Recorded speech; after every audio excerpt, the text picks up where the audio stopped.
Konnichiwa. What's up, guys? We're AncientCricsPodcast, and in this episode, we're learning about Japan. And if you don't remember, I'm Emmett. I'm Ezra. I'm Ada, and we have a special guest today. I'm Minnie. But actually, before we get into the podcast, Ezra, you're actually wrong. Minnie, can you tell him why he was wrong? Nani? What does that mean? Okay. So Minnie and Ada, they actually know Japanese partly, and so they're gonna be speaking it throughout the podcast. Maybe. But the thing is, Ezra started the podcast off with Minnie, can you tell him? What did he start off with? Konnichiwa, Why is that wrong? because the time is wrong. What time is it right now? It's currently 11:14, which means it's still morning. And so what's the thing that he was supposed to say? Ohayo. Okay. Okay, Ezra, try. You like the actual time of Yeah, the just day that like- you have different. So like good morning and good Yeah, night. exactly. Because Okay. the way you said it, it's more of like, what time is that? Konnichiwa is Konnichiwa is usually used for afternoons, but it could also be like a common greeting. Okay. Okay. If it can just be a common greeting, why can't he just use it now? I mean, he could, but there are better ways to do it. So, Ohio, guys, what's up? We're Ancient Cricks Podcast, and in this episode, we're learning about the early history of Japan. Okay. So, Emmett, can you start us off with just So, Japan, as like the little island nation of the archipelago, Japan is made up of 4 main islands, even though there's 6,000 other little small islands. So the 4 main parts are Hokkaido, Honshu, Kyushu, and Shikoku. yeah? Okay, so Emma said that the population of Japan is like it's an archipelago, right? So what is an archipelago? Well, an archipelago is a group of islands that make up a country or just usually this is a group of islands, a bunch of group of islands. Okay, Just like the Philippines. The Philippines is also an archipelago. that's cool. Yeah. And Japan's total land area is approximately 146,000 square miles or 378,000 square kilometers, which is about the size of Germany, which is interesting. But the thing is that a lot of that land that they have is mountainous, so they can only use about 11% for farms. Yeah, but actually, since they have volcanoes, like the ash from the volcanoes or something from the volcanoes makes the soil very fertile. So then it helps with the Japanese farmers and just helping with crops and stuff. So that 11% is very fertile, despite being small. Yeah. But Japan's also known to have multiple earthquakes that are very dangerous. Like in the year 1923, there was an earthquake that almost destroyed the whole of Tokyo. Wow, that's crazy. Yeah, and also because Japan is an island nation, that has affected so much of their history. Like they were able to develop a lot of unique qualities and even their belief system. They believe that they had a destiny separate from the people on the continent. So like China and Korea and all those other places. Okay. So let's talk about the ancestors of the Japanese. Okay, I'll say it. The ancestors of present-day Japanese actually settled in the Yamato Plain, and this location is actually near present-day Osaka and Kyoto. Their society was made of clans, and the people were divided into small aristocratic classes. With a large population of the people of Japan being rice farmers, artisans, and household servants, there's a local protector of each clan, which would take the share of all the people in that little area and clan. So like they kind of ruled, but like they didn't really do much. And eventually the leader of that Yamato clan, named after the Yamato plain, he became supreme and like became the leader of Japan because they were the first people. Then they took power and took over Japan. Well, so more about the Yamato clan. So in the early 7th century, I'm gonna butcher all these names, by the way. Like Yeah, Minnie, should you help Emmett? Okay, Right. actually, Emmett, you try it first, and then Shi- Emmy. Toku, Tashi, Yamato prince tried to unify the various clans so that the Japanese could be more effective resist against the Chinese who would try to invade. And for this to happen, the prince sent out representatives to the Tang, capital of China, to understand how the Chinese organized their government. So basically he was just like centralizing all the more like clans, separated clans into more a government based off of the Chinese government. So like he kind of copied them a little bit because he didn't know how to I mean, run a government. if their government worked, then you might as well just copy it. Yeah. Because if you're just a bunch of like mixed up clans, you need to unite them under something. I'm like, if there's already a working system, why don't you steal it? So he centralized the government under a supreme ruler, and his objective was to limit the powers of aristocrats and enhance the Yamato rulers his own authority. Kind of like in Europe where they had like kings. But like the ruler was more like portrayed as a divine figure and a symbol of Japanese nation. Yeah, I Oh, feel like that's how it was in like Rome, kind of. Like they're like kind of like gods. Yeah, kind of. And yeah, in Rome they were like portrayed as demigods sometimes, and like just all other stuff, and like yeah. So he was just making reforms based off of the Chinese model. Um, Yeah, and the territory. Oh my gosh, I cannot speak. Sorry. The territory of Japan was divided into administrative districts, and like the senior official of each district would be selected among the local nobles, like similar to how China did it, I guess. As in China, like the rural village was the basic unit of government, and they also set up a new tax system, which made it so that all the farmland technically belonged to the state and all taxes were to be paid directly to the central government rather than to the local aristocrats, which was a change. And so all of this was heavily inspired by China, especially when it came to the early writing system. And even like, okay, so not just their government, but even their writing system, their religion, and just their design was inspired by China. I think they also got Buddhism from China as well. Yeah. You want to talk about the Nara period after Shuko died in the 622? Shokotu. Yeah. Okay, so that guy died in 622. So what happened after that, Emmett? Well, political power fell into the hands of the Fujiwara clan, Yeah. and a Yamato ruler was still emperor. He was, however, strongly influenced by the Fujiwara family. So then in 710, a new capital was established at Nara, and that's why it's called the Nara period. And the emperor now used the title Son of Heaven. Minnie, could you add on that? Yeah, what happened with his reforms, Minnie? Um, During this period, Japan's central government couldn't overcome the power of the aristocrats, because these powerful families, they were like able to keep taxes from the lands for themselves. And because they were unable to gain tax revenues, what happened?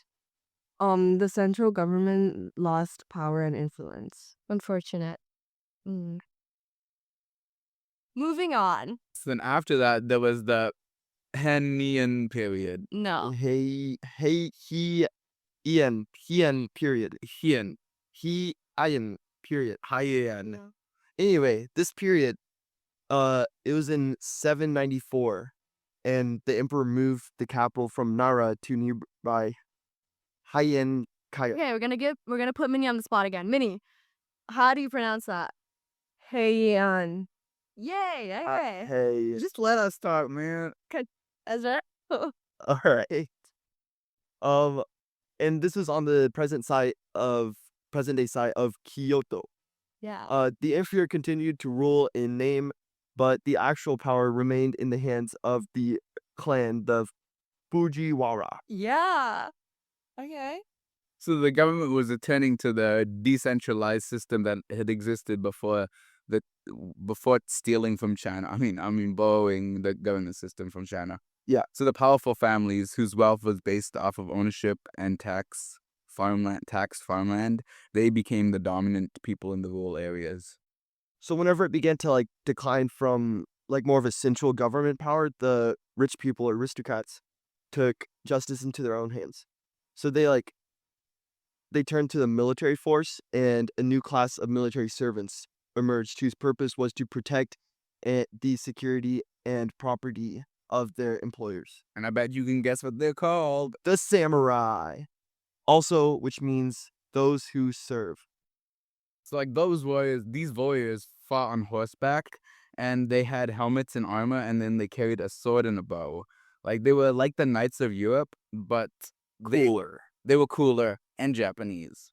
So like they followed this strict warrior code known as the Bushido. Okay, so we're gonna like go up here because we have what Bushido is. So, Minnie, What is what Bushido? is Bushido? So Bushido is like the way of the warrior, which is like the strict code by that the Japanese samurais were supposed to live by and follow. Yeah, and actually in 7th grade we read this book called Tokaido Inn. Ghost in the Ghost in the Tokaido Inn. And so we're gonna put someone else on the spot here in our class if they can remember what the suicidal way of the samurais were called. Okay, let's see. Anyone? Prin? Yeah. Come up to the mic, Prin. All right, Brain, come tell us what Prin. is ritual suicide called? What is it called and how do you do it, Prin? And why do you do it, Prin? It's called Kamajura.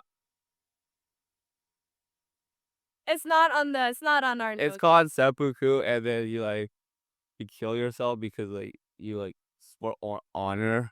You want this- you want Yeah. honor? So you want honor, so you kill yourself. You stab yourself in the stomach with like a knife or something, and then you die. So when would they do this? When would they commit seppuku? When they feel dishonor. Expand. you'll dishonor. Let me speak. Okay. When they did something bad that dishonored their samurai role. So like give us an example. When they Do you remember the example from the novel? when they sinned. No sin. Oh no, that is. What do you think I pay attention to them? Oh, when they lose like a war or something, like they lose and they dishonor their clans and like countries, and they totally kill them. It's like their last ditch effort to like regain honor. And, Yeah. So basically if they would be captured and they didn't want to be offed by the enemy, they would kill themselves. Yes. So Prin, do you agree with this way of committing suicide for honor? I mean, if they really think it's good, then it's Well, then do you I'll do that. think it's good? I think it's well, he hasn't grown up in this with the code, the Bushido codes. Like he's not from that culture, so why? So okay, so coming from a Thai culture, Prin, if you were captured by an enemy, what would you do? Would you just let them kill you? Would you run away? Would you kill yourself? I would try to run away, but I'd probably get killed. So you wouldn't kill yourself for honor? I wouldn't kill myself. Why would I kill myself? For honor, Prin. I don't want that in glory. I don't want that honor. Alright. Okay, thank you, Ren. Right. So where were we? We just finished Bushido, the way of the warrior. So let's go to the Kamajura shogunate. Oh yeah, so what is a shogunate? Wait, do we even have that? Shogun. I think we learned this in 7th grade as well. A shogun, it's a general or a powerful military leader in Japan. So wait, so if a shogun is a powerful military leader, what is a shogunate? Mr. Jaden, do you know? Well, it's just people led by the shogun. So Yeah. it's a military government. Okay. So it's the military government of Japan. So even though if they kept the emperors there to be like a symbol, but like the shoguns actually ruled with actual power, and they had power of all the samurai and stuff. So they would be the technical rulers. Technically, they'd be ruling with the power. How would a shogun get into power? How would he become? Either killing the emperor and taking over the other troops, Or how does or being born up. more power than another person? How does one person have more? He has a lot of money, and a power and people, a lot of land. A lot of people. Samurais, like a lot of army. They're Loyal samurai, yeah. So whoever had the most money, power, and loyal samurai, they were usually the leaders. just like the aristocrats, like we were talking about before. They just had all these samurais, so it means they had all the power, which means they could rule Japan. But by the end of the 12th century, rivalries among Japanese aristocrat families, so these like shoguns, they had like led to almost constant civil war because they were always just like fighting for who should have more power, because they all were very powerful, very rich people with lots of loyal samurais. But finally, a powerful noble named Manamoto Yoritomo defeated several rivals and set up his power near the modern city of Tokyo. So yeah. And to strengthen the state, he created more centralized government again. So instead of that, like more like spread out, just like aristocrats with their samurai, he made it more to government again under military leader known as a shogun. And finally, we can talk about the feudalism in Japan. So like, it's just the way it was structured with all the, just quickly, Just a quick just touch. quickly, because touch. you know, the shogun was basically on top with the emperor as a symbol, and then they had samurai and under them, but samurai would have their own samurai under them. It's like there's different levels of power between the people ruling, and then at the very bottom there'd be farmers who had to work and would work for the samurai and give them, and just work for the shogun. And so all the farmers, they had no power, and they just had to give most of the stuff away. Wait, what do you mean a samurai was under a samurai? So like some samurais would be employed by the shogun or other more powerful samurai. So they had more money and more power, and they would. Oh yeah. Well, there were also these noble families, or the head of the noble families called, Minnie, help me. That one? Yes. Daimyo. Daimyo. Okay. So, which were just noble families, but because they controlled a lot of land and estates that owed that owed no taxes to the government, there were like a lot of people wanting to be rivals with them, and so they relied on samurai for protection. So the samurais were under them, right? Yeah. And some samurai would be under those samurai, and like, Oh, okay. So at the very top is the shogun, yeah, and then is it the daimyo next? probably, And yeah. then samurais. Yeah. Okay. And And then yeah, okay. farmers. Then farmers and peasants at the bottom. Hmm. So yeah, that concludes our Japan episode. Thank you guys for watching, and I hope you tune in next time for our next episode. Yay. And also, like and subscribe. See you next time, as we'll finish up this episode, right? Because we're not really finished with all this. I feel like, are we gonna add anything? Should we do a part? All right, so we're gonna have a part 2 Okay. and finish up the information that we haven't talked about yet, and it'll probably just be a shorter episode though. So stay tuned for that. And subscribe. Thank you for watching. Thank you. Bye. Bye.